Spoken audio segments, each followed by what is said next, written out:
Welcome to Parasitic Diseases. Today we're going to discuss the malarias, and that includes Plasmodium vivax, Plasmodium ovale, Plasmodium malariae, Plasmodium falciparum, and Plasmodium knowlesi. And as we'll see, these organisms together represent the largest threat to human life with regards to infectious diseases. And therefore, it is of paramount importance that we learn as much as we can about the biology of this organism before we discuss the clinical aspects. So to know where all of this starts, let's put malaria in context with the rest of the organisms that share a common biology. The group is called Apicomplexa. The Apicomplexa include the malarias, Cryptosporidium parvum, which we'll discuss next, and then finally Toxoplasma gondii, which, although it is not the most life-threatening organism that we'll be dealing with in these presentations, it's the most prevalent organism with regards to the infection of humans. Toxoplasma probably infects more humans and other mammals as well than any other organism on the planet. But as we'll see, there are some huge differences with regards to the way in which the clinical manifestations of these apicomplexa are seen in a human population, and the way in which the immune system deals with them as well. So the apicomplexa, as you can see diagrammatically here, starts with the apical end, of course, which is referred to as the polar ring, and it is the exit point for a number of interesting secretory functions that rely on romantically named organelles such as rope trees and micronemes. This has a very long duct, and it produces materials which aid this organism in gaining entrance into its host cells. So that's what the apical end of this organism is all about, and that's the business end of the apicomplexa. And interfering with that process, of course, would be a logical strategy if we were to, let's say, invent a monoclonal antibody which interferes with that, or perhaps a drug that interferes with some of the substances that these organisms secrete. But we're getting ahead of the story right now. Just know that malaria fits well within this apicomplexa, and as far as we know, there are no overt mechanisms for locomotion. These organisms are all intracellular, and they gain entrance from cell to cell by some very unusual mechanisms. And as we'll see, and I think everybody's probably familiar with the fact that malaria is transmitted by mosquitoes.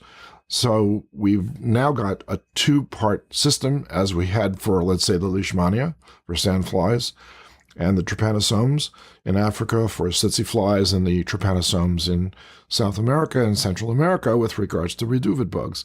And now we've got yet a third vector species to talk about, and namely the Anopheles mosquitoes.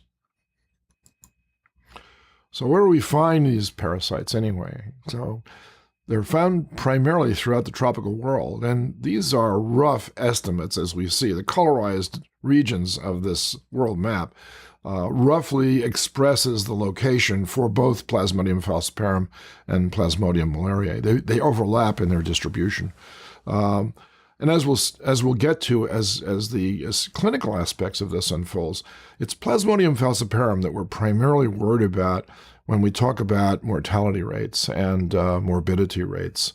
The rest of the malarias are fairly benign compared to Plasmodium falciparum with regards to the effects that they have on the intermediate host. And I'm saying this as a way of alerting you to the fact that we are not the definitive host for the malaria parasite. Rather, the Anopheles mosquito turns out to be the definitive host, and we are mere carriers of the stages that the malaria mosquitoes acquire by sucking blood from an infected human. This shows the distribution for Plasmodium vivax, and we have another one to add to our list, which has recently emerged as the result of environmental disturbances in these regions throughout Southeast Asia and throughout the countries of Indonesia and its island communities. It's called Plasmodium knowlesi. It's usually a primate malaria that does not infect humans, but as our population has grown and as we have encroached into areas where these primates live, we too are susceptible to those infections. And in fact, there is actually another one that has emerged in South America as well for the same reason, but it's of a minor importance, so we're not going to mention it right away. What's really important to know is, how do we even come to know about malaria? How did it evolve with regards to, let's say, the germ theory, or perhaps whether or not vectors are important for the transmission of diseases in general? So what we see here is a rogues gallery of people who are given credit for discovering various aspects of the life cycle of malaria. We have Lavrin and McCallum. Both of these people, in independent studies, discovered the sexual stage of malaria without realizing what they were looking at to begin with, by actually drawing blood from an infected patient and then just letting it stand around for a couple of hours. And when that happens, the male parasites of the male-female parasite complex for malaria, and so I'm giving you a little bit of a hint here that this is a sexual organism, has both male and females. The male organism of malaria actually produces these long, sinuous, what turned out to be sperm. And the process became known as exflagellation without knowing exactly what they were looking at. And it later on turned out, when we pieced all the life cycle parts together, this is the stage that takes place inside the stomach of the mosquito after she takes a blood meal. So how did we learn that malaria is transmitted by mosquitoes? And then we have to jump all the way over to Sir Ronald Ross, in this case just Ronald Ross, before he was knighted. Ronald Ross was working in India, and at the suggestion of Patrick Manson, decided to do some studies with regards to malaria to see whether or not he could show that it was transmitted by mosquitoes. And because his resources were limited, he was forced to work with birds. And in doing so, he eventually did work out the fact that bird malaria, and indeed birds have malaria just like we do, but different species, that bird malaria is transmitted by what later on became known as the culisine group of mosquitoes. And as hard as Ross tried to make the same connection between culisine mosquitoes and human malaria, he failed. And it was very simple as to why he failed. He failed because the culisine mosquitoes are not responsible for transmitting malaria to humans. That discovery waited until Bignami and Grassi, working in collaboration with several other people in Italy, exhausted the culisine mosquito species where they lived, trying to show the same thing for human malaria, and the only mosquitoes that appeared to be left were the Anophelines. Lo and behold, it turned out that the Anopheline mosquito was indeed the culprit for transmitting malaria from person to person. And in fact, the Anopheline mosquitoes are not responsible for transmitting malaria to birds. So here we have two different groups of mosquitoes, two different groups of malaria, and of course, two different groups of investigators. A lot of controversy arose as the result of the discovery by the Italian group that indeed human malaria is transmitted by a different kind of mosquito than the one Ross discovered in India. And that controversy was unresolved. And in fact, it even got exacerbated by the fact that eventually the Nobel Prize Committee awarded Ross the Nobel Prize for discovering that malaria is transmitted by mosquitoes, rather than awarding it to Grassi, who really discovered all of the essentials for the malaria mosquito transmission to humans. That controversy remains in place today, and I'm not going to spend too much more time on it, except to say that there are still the fans of Sir Ronald Ross as the discoverer of malaria in mosquitoes, and then there are the other group that favors awarding more credit to the Italian group. We won't pursue that any further because actually we would like to get on with telling you about malaria in general. It turns out, because the Earth is now populated with some 7.4 billion humans, about half of those people live within a risk area for acquiring malaria. That's an enormous number of people. And annually, this is a rather interesting way of expressing the data, because as you'll notice, the risk is listed as billions of people. And each one of these districts is the Southeast Asia area, African area, European, and we have Central and South America as well, to show you the distribution of malaria just from falciparum risk here in this column, and of course vivax in this column here. The risk is huge. And so therefore, we have a lot of transmission that goes on throughout the world. We have a lot of morbidity, and we have a lot of mortality. But considering how many people actually get infected with malaria every year, and those are just rough estimates, let's say it's upwards of 200 million to 500 million people. The exact numbers can never be known. We certainly could keep track of how many people actually die from malaria. And the death rate is much, much, much, much lower than the infection rate or the morbidity rate, which says that the mortality rate for malaria is very low. However, because the numbers are extremely high for infection, the numbers of deaths are also high. And most of those deaths occur in Africa. They occur in sub-Saharan Africa, and they occur mostly in children. So every year, Africa takes the hit for malaria deaths with regards to worldwide death rates. Throughout the world, each year, approximately 500,000 to 1 million people die from malaria, despite our best efforts to control this infection. And so it remains a huge, huge problem indeed.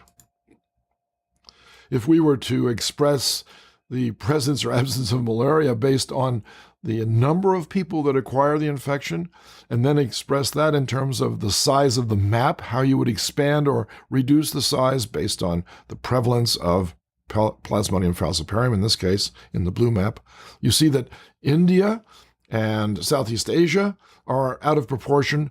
Africa is somewhat shrunk down in some places and enlarged in others. And of course, the North American continent has no malaria whatsoever that's indigenous.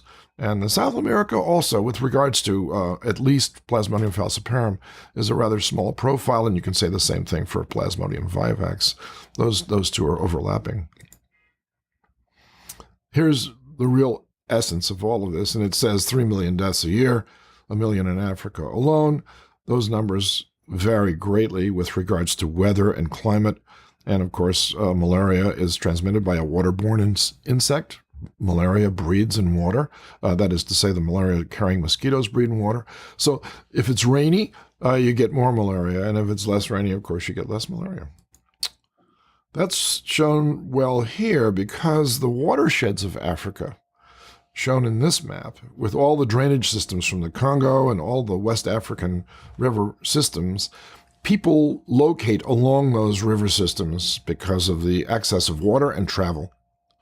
And when it rains and those rivers swell up and the swamplands associated with them also acquire water, the malaria mosquitoes go crazy. They absolutely reproduce because that's their time.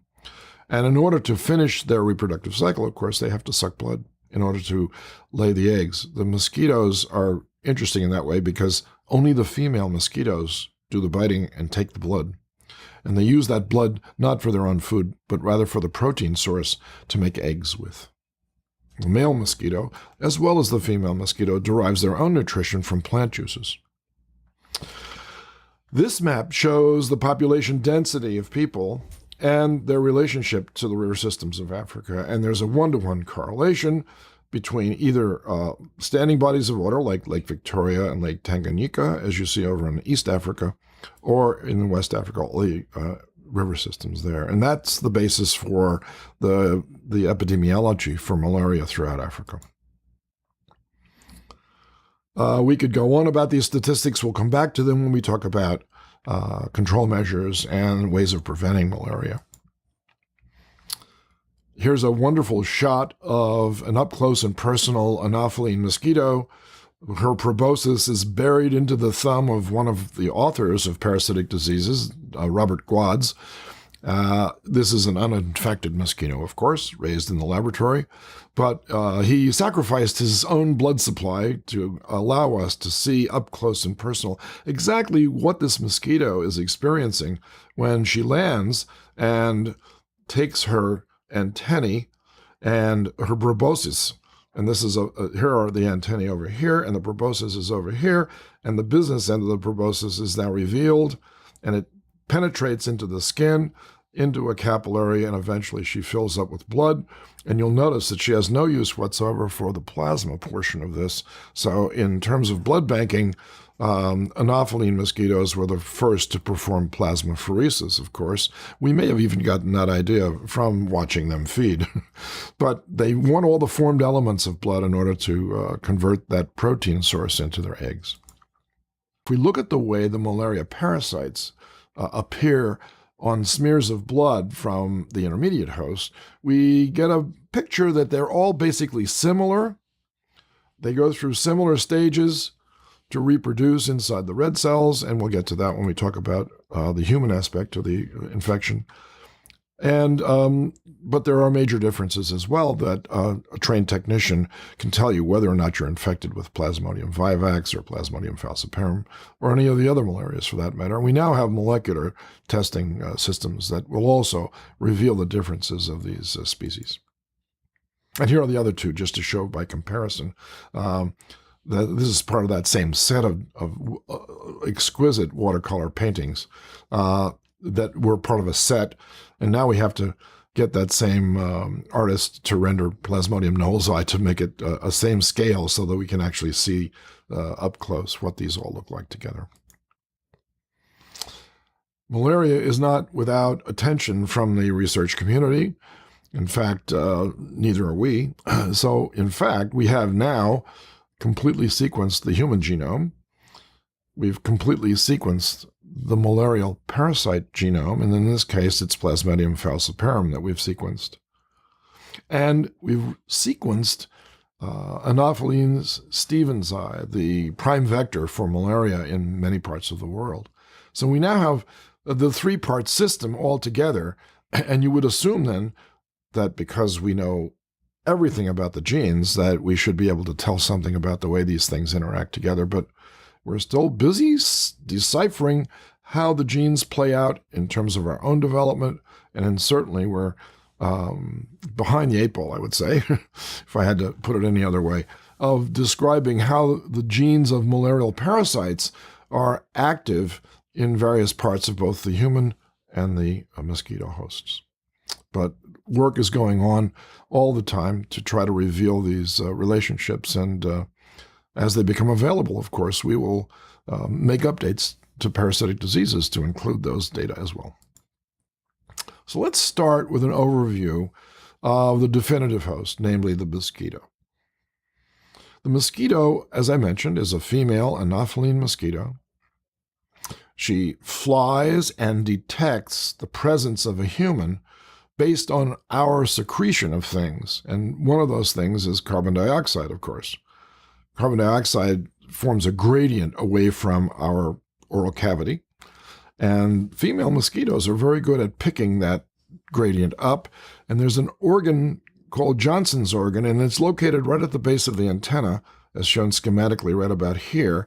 And that organ has the ability to detect volatile substances given off by its host species, in this case, us. So we not only secrete carbon dioxide, but other long-chain carbon compounds as well, volatile compounds that form very, very small but distinct gradients, and this mosquito species can hone in on those very well. Once she detects us and gets close, then she picks up on our heat signal. 37 degrees, right. Now I've got the right species. The next thing she does is land. She carefully extends the proboscis and penetrates the skin. And what she's really looking for is a capillary, right about in this area, right over here. And she finds it remarkably well because the sensitivity of heat varies. Of course, this is the dermis. She can actually she has a heat-sensing proboscis.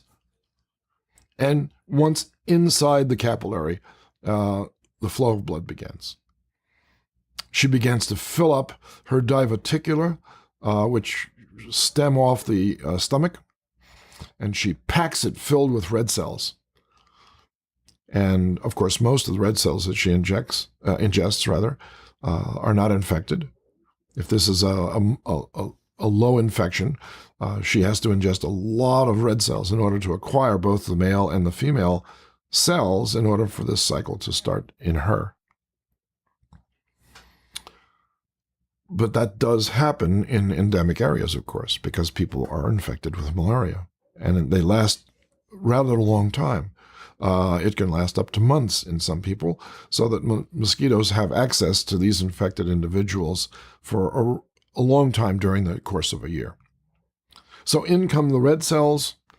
Most of them are digested.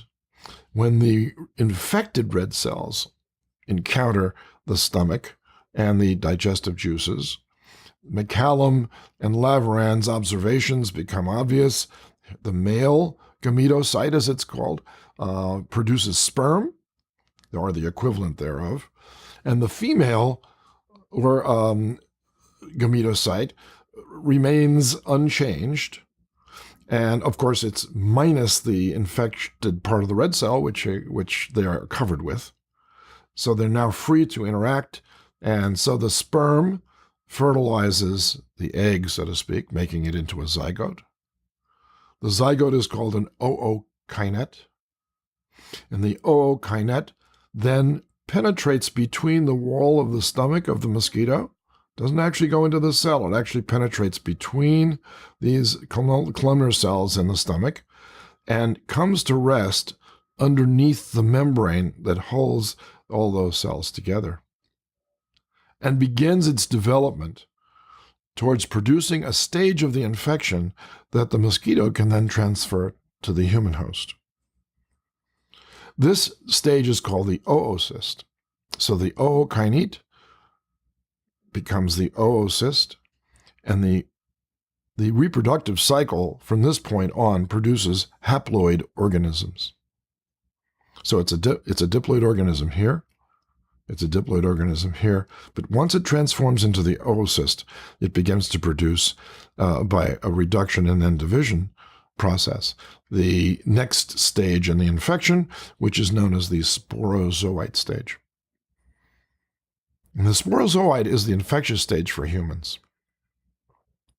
These leave the oocyst when the oocyst becomes full, and they actually circulate throughout the open circulation of the mosquito. The mosquito doesn't have any capillaries or arteries or arterioles like we do. The mosquito has a heart, and it's a 3 or 4 chambered heart that pumps fluid throughout the entire surface of its interior cavity. And the fluid that it pumps is called hemolymph.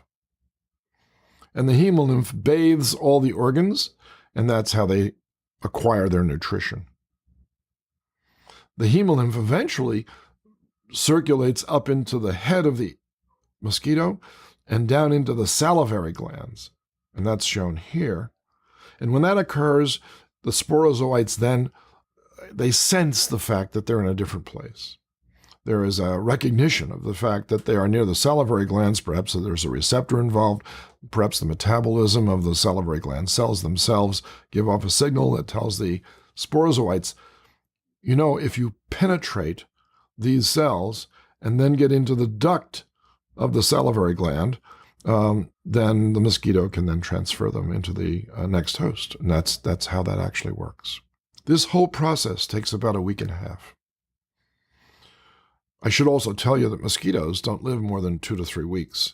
So these mosquitoes are in a big hurry in order to complete the life cycle, not of the parasite, of course, but of their own life cycle.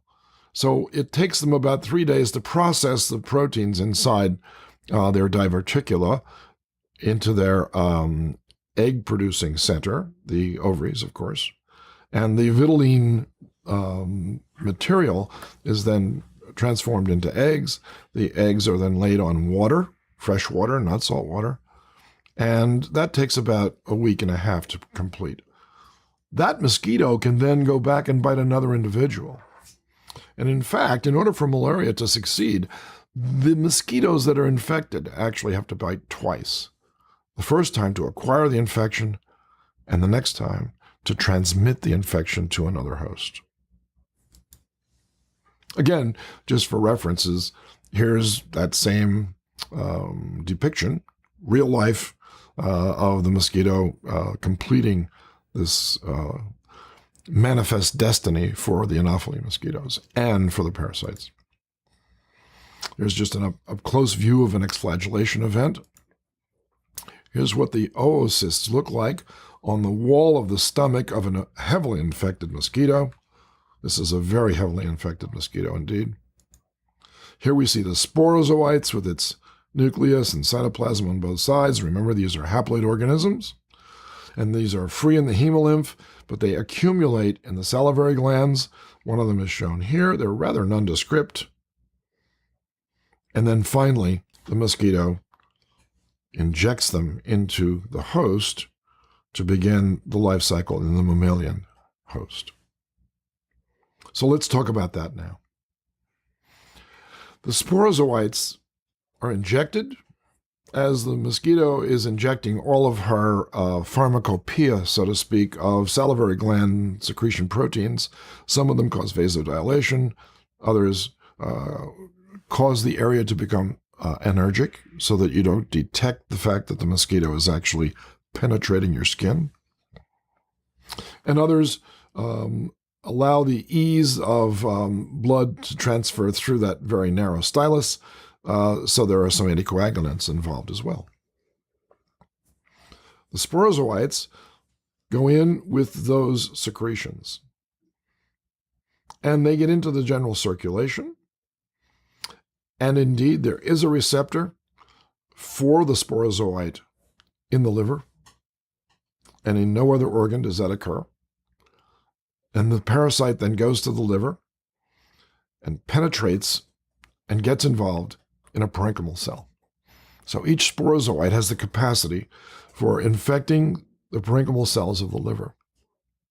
And when it does, it begins another cycle of reproduction, still as a haploid organism.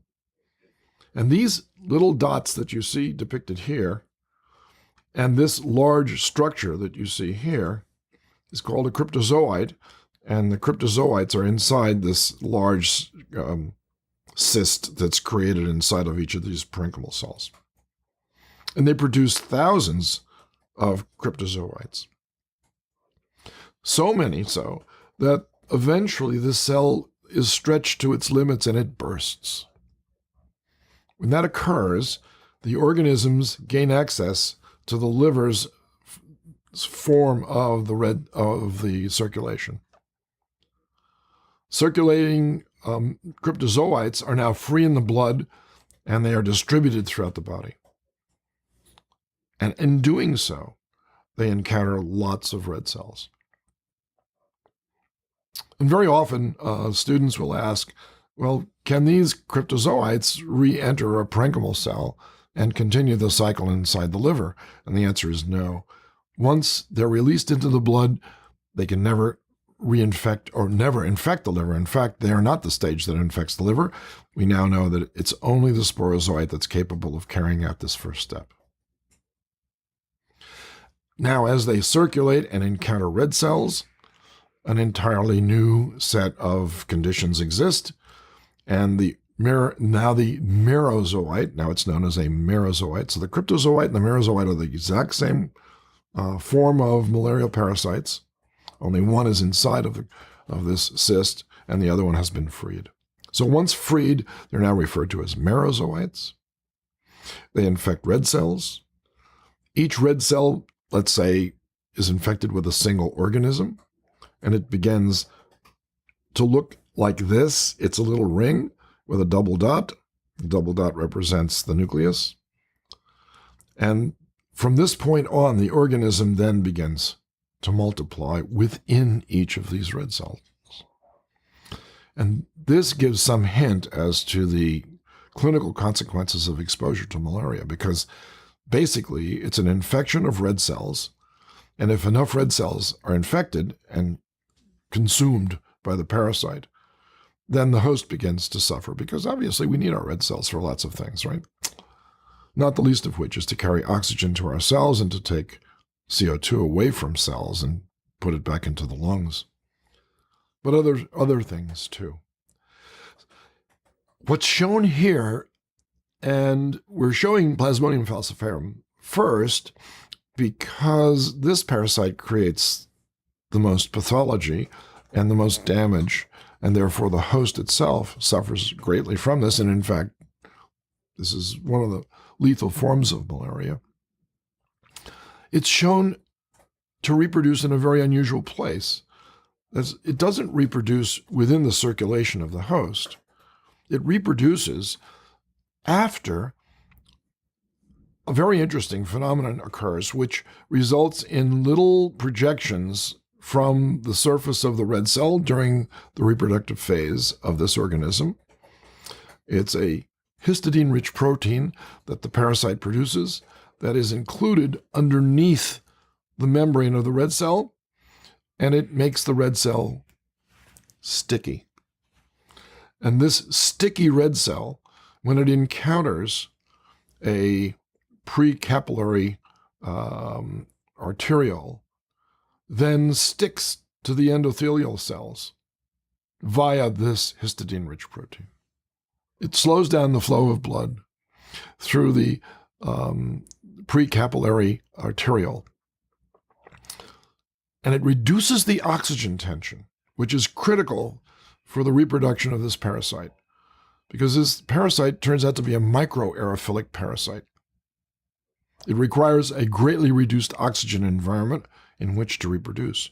And so for many years, investigators in the laboratory were trying to grow Plasmodium falciparum in vitro, and they were imitating, of course, the conditions that you would find in normal blood, and that's a highly oxygenated situation. And for many, many years, they were unable to get this parasite to actually reproduce inside red cells and transfer to another red cell, then reproduce in that red cell and transfer to another red cell.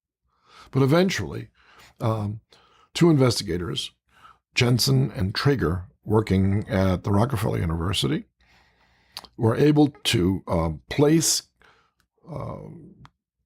tissue culture plates of merozoites plus uninfected red cells in a reduced oxygen environment using a very simple anaerobic chamber that we would use to grow, let's say, Clostridium bacteria in, and placing these little dishes of red cells and parasites together, drawing out the oxygen, and then coming back the next day. Imagine their excitement when they found that the parasites had not only undergone a reproductive cycle, but in 2 or 3 days later, they were able to complete their life cycle and go to the next set of red cells.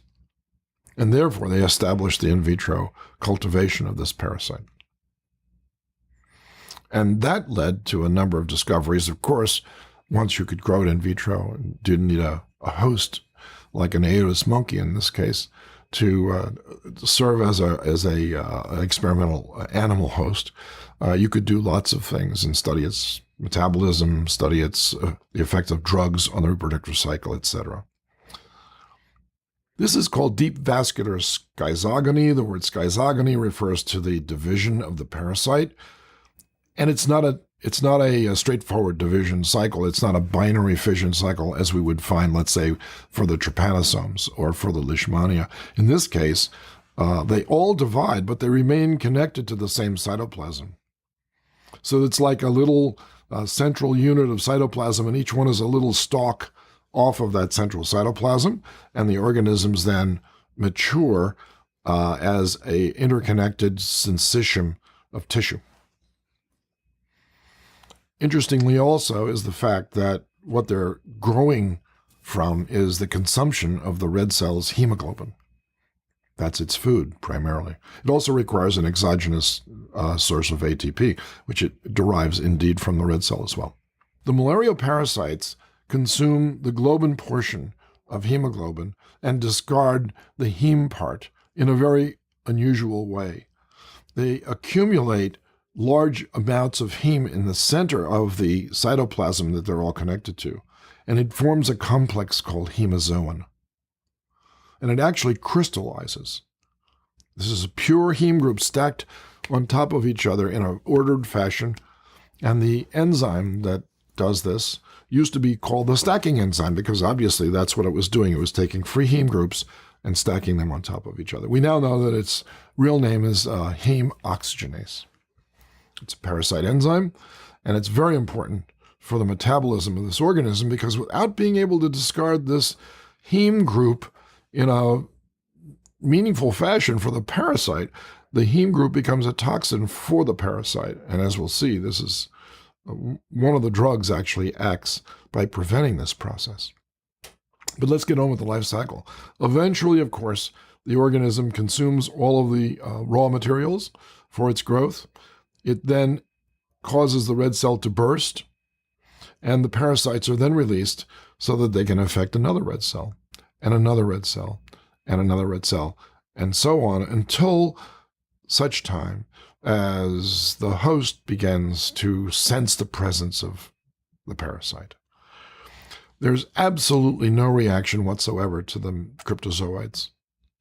This occurs without any interference from the host. There are no immune responses directed against this stage at all that we know of.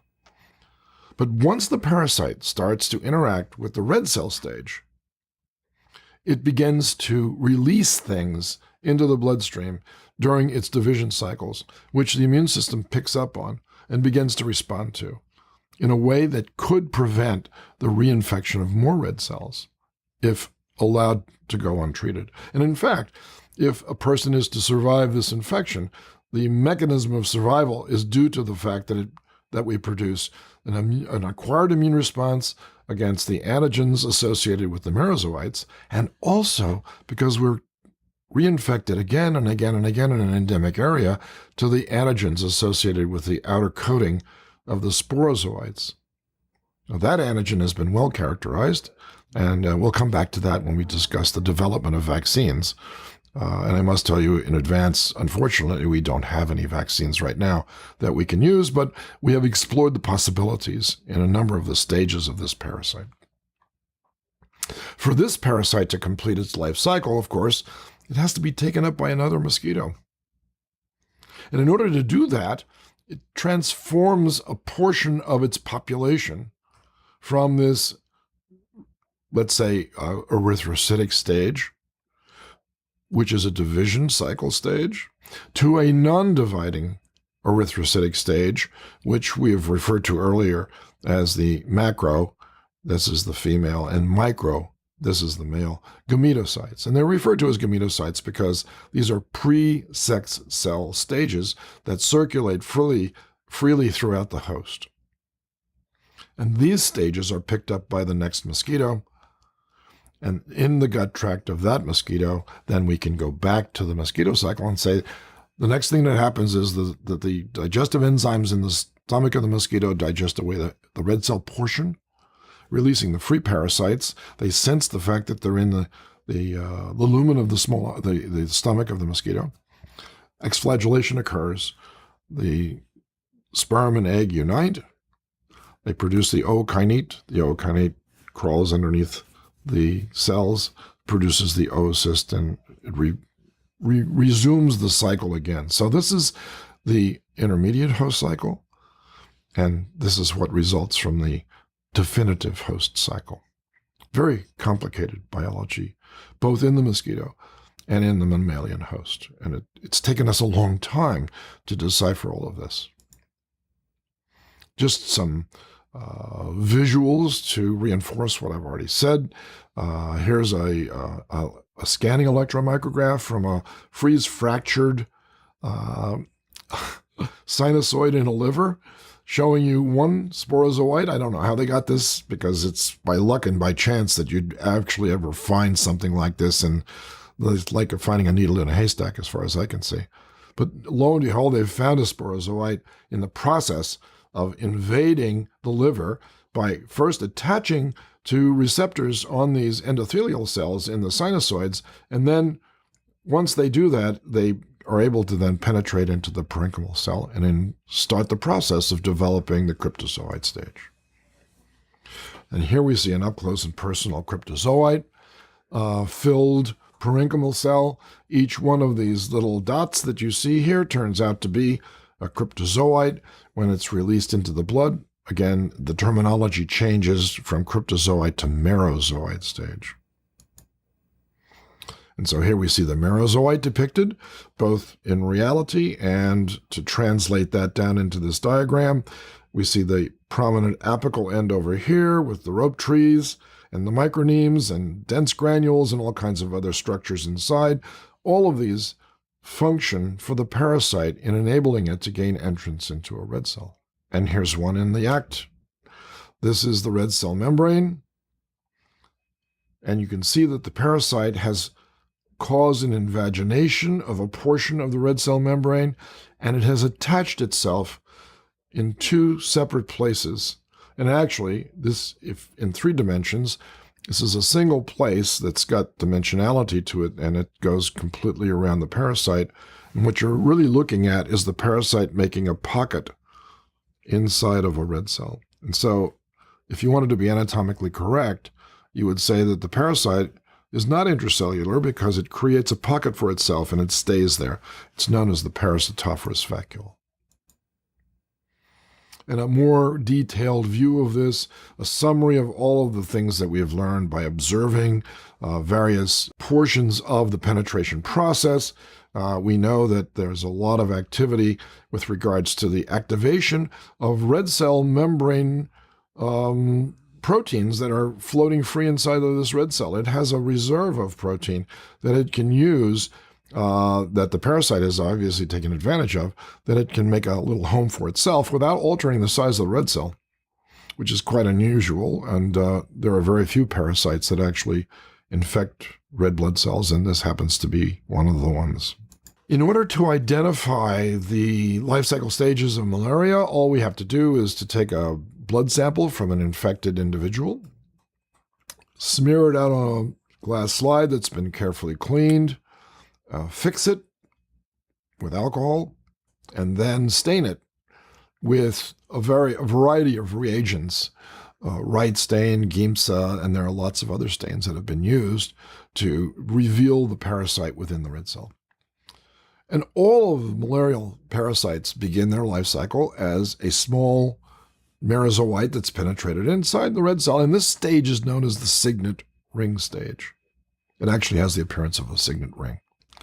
And every single one of these parasites, the Malariae, Vivax, Falciparum, Ovale, all of these parasites start their life in this fashion.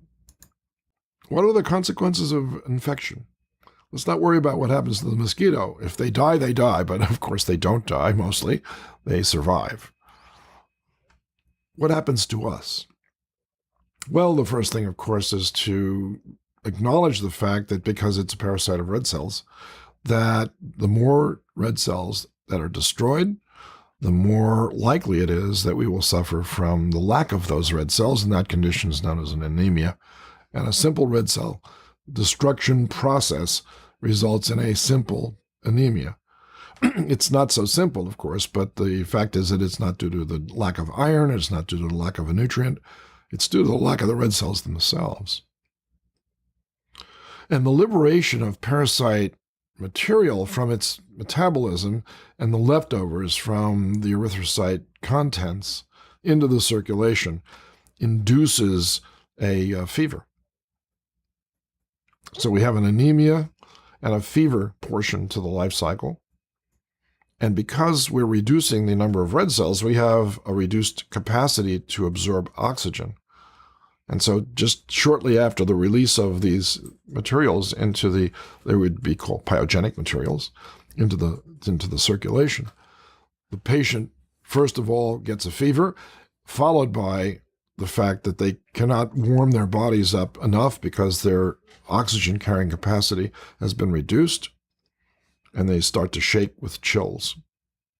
So chills and fever are the main signs and symptoms of a serious infection with malaria. The other things, lots of other things happen, of course, and they're related to the fact that Plasmodium falciparum has this unique ability to sequester itself in the precapillary arterioles.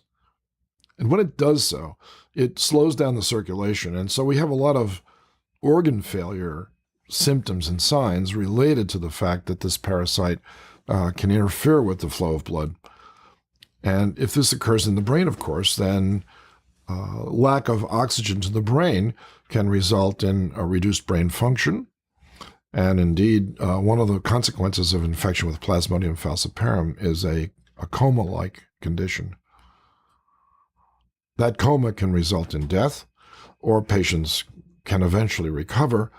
And it's been learned by studying patients that have received numerous infections over the time of their life that indeed this reduction in brain function during the acute phase of the infection has an effect on their ability to reason afterwards.